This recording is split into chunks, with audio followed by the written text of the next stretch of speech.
Hello everyone, welcome back to my channel. आज की class में हम प्रेजेंट कंटिन्यूस टेंस पढ़ रहे हैं, जो कि हमने ऑलरेडी स्टार्ट कर दिया है। प्रीवियस क्लास में हमने उसका फर्स्ट पार्ट ऑलरेडी पढ़ लिया है, एफर्मेटिव वाला। तो आज हम पढ़ेंगे नेगेटिव। फिर भी मैं चाहती हूँ कि मैं आपको एक बार आइडेंटिटी रिवाइज करा दूँ कि प्रेजेंट कंटिन्यूस टेंस में कौन से सेंटेंस आते हैं। देखो, आप नाम से ही समझ सकते हो, जो चीज़ प्रेजेंट में मतलब अभी कंटिन्यू हो रही है, वो सेंटेंस प्रेजेंट कंटिन्यूस टेंस में आते हैं। फॉर एग्ज़ाम्पल, मैं आपको पढ़ा रही हूँ, अभी पढ़ा रही हूँ ना प्रेजेंट टाइम में, तो ये प्रेजेंट कंटिन्यूस में आएगा। आप वीडियो देख रहे हैं, प्रेजेंट में देख रहे हैं, कंटिन्यू हो रहा है देखना, तो प्रेजेंट कंटिन्यूस में आएगा। आई होप आप अच्छे से समझ गए होंगे। आइडेंटिटी में मैं हिंदी में लिख देती हूँ कि जिन सेंटेंसेस के एंड में रहा है, रही है और रहे हैं आता है, वो प्रेजेंट कंटिन्यूस में आते हैं।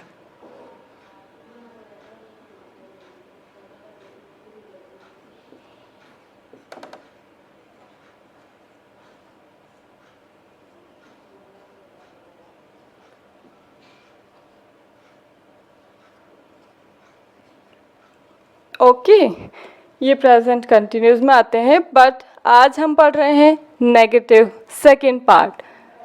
तो रहा है, रही है, रहे हैं के साथ नहीं भी आएगा। ओके, अब इसका स्ट्रक्चर में लिख देती हूँ कि जब सेंटेंस हम देखेंगे तो उसे किस तरीके से हम बनाएंगे। सब्जेक्ट आएगा सबसे पहले, जो कि होता है कर्ता, जो भी काम को कर रहा है। फिर आएगी helping verb, is, am, are.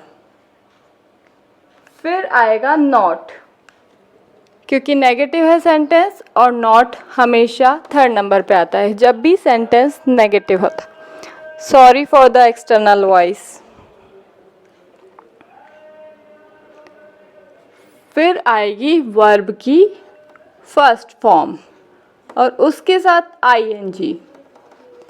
हमेशा जब भी वर्ब के साथ आपको आईएनजी दिखे, watching, looking, reading, writing, continue tense है, ये मान लेना आप।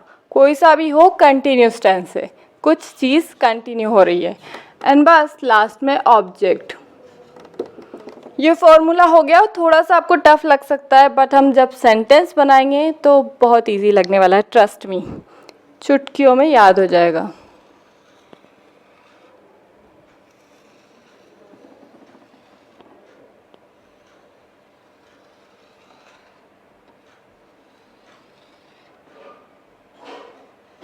थोड़ा एक्स्ट्रा स्टेप देख लेना। ओके, अब मैं आपको ये चीज़ भी क्लियर कर देती हूँ कि इस किसके साथ में आता है, एम किसके साथ में आता है और आर किसके साथ में आता है।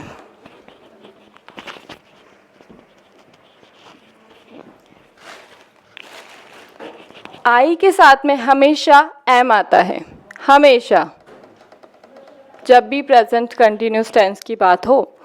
ही, शी, इट या फिर किसी का नेम हो, किसी सिंगल इंसान की बात कर रहे हो, हम एक ही इंसान की बात कर रहे हो, सिंगुलर की, तो उसके साथ आता है इज। ओके, एंड प्लूरल या फिर वी, दे, यू, इनके साथ आता है आर।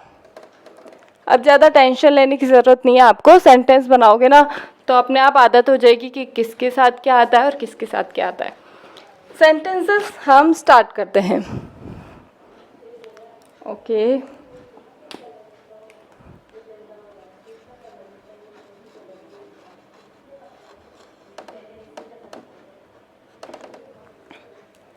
सेंटेंस नंबर 1 है कि मैं काम नहीं कर रही हूँ।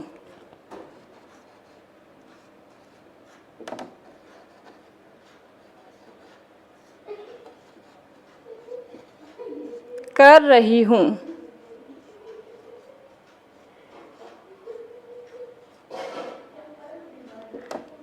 आप देखकर समझ गए कि प्रेजेंट कंटिन्यू का है क्योंकि रही हूँ आ रहा है। नेगेटिव है इसलिए नहीं आ रहा है। तो ये फॉर्मूला हम लगाएंगे। एक और बात मैं आपको बता दूं कि जो एफर्मेटिव होता है फर्स्ट नंबर जो इसके पहले हमने पढ़ा और नेगेटिव, इसके स्ट्रक्चर में सिर्फ इतना सा डिफरेंस है कि इसमें नॉट आता है और उसमें नॉट नहीं आता है। यही बोल रही थी मैं आपको, कोई डिफरेंस नहीं है। ओके, अब हम इसको देख के फॉर्मूले को देख के सेंटेंस बनाएंगे।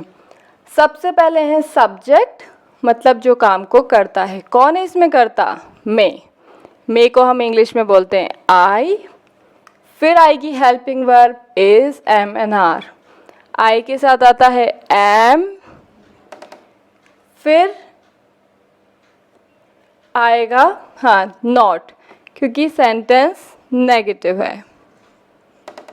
फिर आएगी वर्ब की फर्स्ट फॉर्म। वर्ब मतलब क्रिया, जो काम हो रहा है। कौन सा काम हो रहा है इसमें?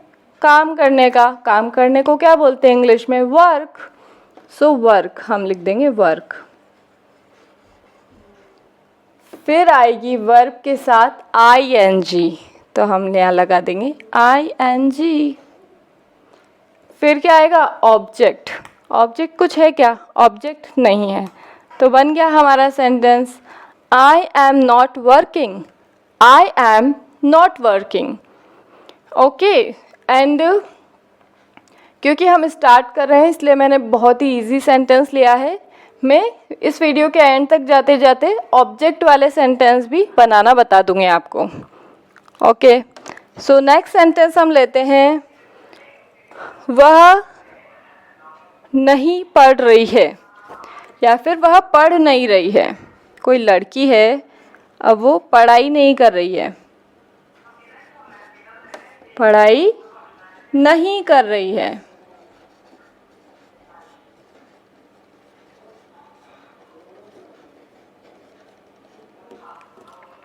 तो हम देखेंगे फॉर्मूला। सबसे पहले आता है सब्जेक्ट। सब्जेक्ट मतलब करता। कौन है इसमें करता? वह लड़की। तो लड़की के लिए क्या आता है? शी। फिर आएगी helping verb. Helping verb is, am are. She के साथ क्या आता है? हमने देखा था इज आता है, तो इज। फिर सेंटेंस नेगेटिव है तो हेल्पिंग वर्ब के डायरेक्ट बाद आ जाता है नॉट।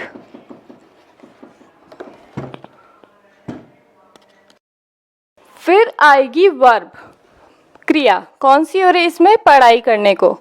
पढ़ाई करने को इंग्लिश में हम बोलते हैं रीड। फिर आएगा वर्ब के साथ ing, तो हो गया रीडिंग। एंड ऑब्जेक्ट कुछ है क्या? नहीं है।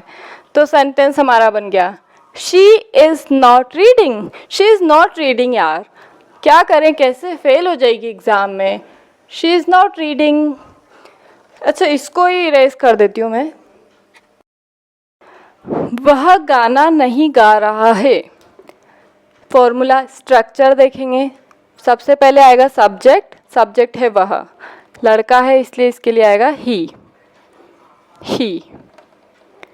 फिर आएगी हेल्पिंग वर्ब। ही के साथ आता है इज। फिर आएगा नॉट। फिर आएगी वर्ब की फर्स्ट फॉर्म।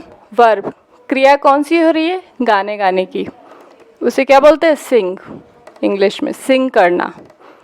फिर आएगा वर्ब के साथ ing। अब ऑब्जेक्ट कुछ है क्या इसमें? है ना।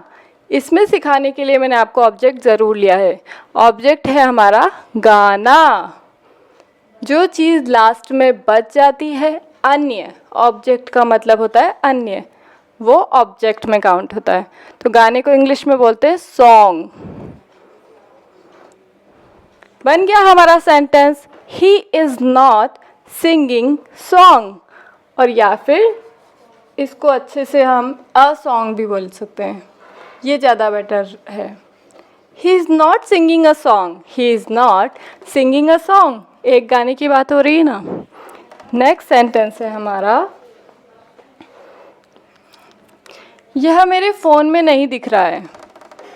यह मेरे फ़ोन में नहीं दिख रहा है। कोई चीज़ है जो मेरे फ़ोन में शो नहीं हो रही है, दिख नहीं रही है। या थोड़ा इजी सेंटेंस लूँ, इजी ले लेती हूँ। ये टफ हम नेक्स्ट सेंटेंस की जब प्रैक्टिस करेंगे नेक्स्ट क्लास में तो उसमें ले लेंगे। यह बढ़ नहीं रहा है। बढ़ नहीं रहा है। तो सबसे पहले आएगा सब्जेक्ट। सब्जेक्ट है यह को इंग्लिश में बोलते हैं हम इट। फिर इट के साथ आता है इज़, जो कि यहाँ मैंने आपको बताया हुआ है। फिर आएगा नॉट, क्योंकि सेंटेंस नेगेटिव है, नॉट। फिर आएगी वर्ब की फर्स्ट फॉर्म, क्रिया। वर्ब कौन सी हो रही है? बढ़ने की। बढ़ने को हम बोलते हैं इंग्लिश में ग्रो करना, ग्रो, बढ़ना। फिर आएगा वर्ब के साथ आईएनजी और फिर ऑब्जेक्ट। ऑब्जेक्ट कुछ है ही नहीं, it is not growing, it is not growing. Next sentence है हमारा, हम नहीं खेल रहे हैं। सबसे पहले आएगा सब्जेक्ट, मतलब है हम को इंग्लिश में हम बोलते हैं वी। फिर वी के साथ आता है हमेशा are, we are. Sentence negative है इसलिए आएगा नॉट। फिर आएगी वर्ब की फर्स्ट फॉर्म। वर्ब कौन सी हो रही है? खेलने की। खेलने को बोलते हैं हम प्ले। फिर इसके साथ आएगा आईएनजी और बन गया हमारा sentence, we are not playing. हम नहीं खेल रहे हैं, we are not playing. Object इसमें कुछ नहीं है। अगर सेंटेंस होता हम पबजी नहीं खेल रहे हैं, तो ऑब्जेक्ट क्या होता हमारा? पबजी। फिर मैं यहाँ लिख देती पबजी। ओके, बट नहीं है तो ठीक है, पर आप समझ सकते हैं ऑब्जेक्ट ऐसे लास्ट में आ जाता है। नेक्स्ट सेंटेंस है हमारा, तुम नहीं खरीद रहे हो। तुम नहीं खरीद रहे हो। तो इसमें सबसे पहले आएगा सब्जेक्ट, जो कि है तुम, जिसे हम इंग्लिश में बोलते हैं यू। यू के साथ आता है आर, यू आर। फिर आएगा नॉट, क्योंकि सेंटेंस नेगेटिव है। एंड फिर आएगी वर्ब। वर्ब कौन सी हो रही है? खरीदने की। खरीदने को हम क्या बोलते हैं इंग्लिश में? बाय करना, बाय। फिर वर्ब के साथ आएगा आईएनजी और बन गया हमारा sentence, you are not buying. तुम नहीं खरीद रहे हो, you are not buying. Next sentence है हमारा, वे रिकॉर्ड नहीं कर रहे हैं। सब्जेक्ट आएगा सबसे पहले। क्या है सब्जेक्ट? वे। जो काम करते हैं उनके लिए उन्हें सब्जेक्ट बोलते हैं हम। ओके, तो वे को इंग्लिश में बोलते हैं दे। दे के साथ आता है हमेशा आर। फिर आएगा नॉट, क्योंकि सेंटेंस नेगेटिव है, they are not, they are not. ऐसे रिपीट कीजिए मेरे बाद में। एंड फिर आएगी वर्ब। वर्ब कौन सी हो रही है? रिकॉर्ड करने की। रिकॉर्ड करने को भी रिकॉर्ड ही बोलते हैं इंग्लिश में। फिर आएगी वर्ब के साथ I N G, they are not recording. Sentence हमारा बन गया, they are not recording, they are not recording. Last sentence है हमारा, राम झूठ नहीं बोल रहा है। तो मैंने ये एक नेम भी बच रहा था, इसके लिए मैंने इसका भी एक सेंटेंस ले लिया। सबसे पहले सब्जेक्ट आता है, जो कि है राम। फिर आएगी हेल्पिंग वर्ब, राम के साथ आता है हमेशा इज़। फिर नॉट आएगा, क्योंकि सेंटेंस नेगेटिव है, आपको हमेशा याद रखना है। सबसे पहले सब्जेक्ट आता है, फिर हेल्पिंग वर्ब, फिर नॉट। अगर नेगेटिव हो, नहीं हो तो नॉट को गायब कर दो। फिर आएगी वर्ब की फर्स्ट फॉर्म। वर्ब कौन सी हो रही है इसमें? झूठ बोलने की, लाई। ओके, एंड फिर आएगा वर्ब के साथ ing। हम लाई में ing लगाते हैं तो ling हो जाता है, ing, सॉरी, यस। तो Ram is not lying, Ram झूठ नहीं बोल रहा है। And this brings us to the end of this video. आपको आई होप कुछ समझ में आया हो। अगर समझ में आया तो थम्स अप, कमेंट डाउन कर देना। और आज मैंने इन सभी सब्जेक्ट्स के सेंटेंसेस की प्रैक्टिस करा दी एक एक, पर नेक्स्ट क्लास में हम थोड़े से टफ सेंटेंसेस भी लेंगे और मल्टीपल सेंटेंसेस बनाएंगे, 20-25 सेंटेंसेस, ताकि आपको और अच्छे से प्रैक्टिस हो जाए और आपको पता चल जाए कि आई के साथ एम आता है, ही के साथ इज आता है, दे के साथ आर आता है और एटसेट्रा। आदत हो जाए आपको। Thank you for watching. I will see you in my next video.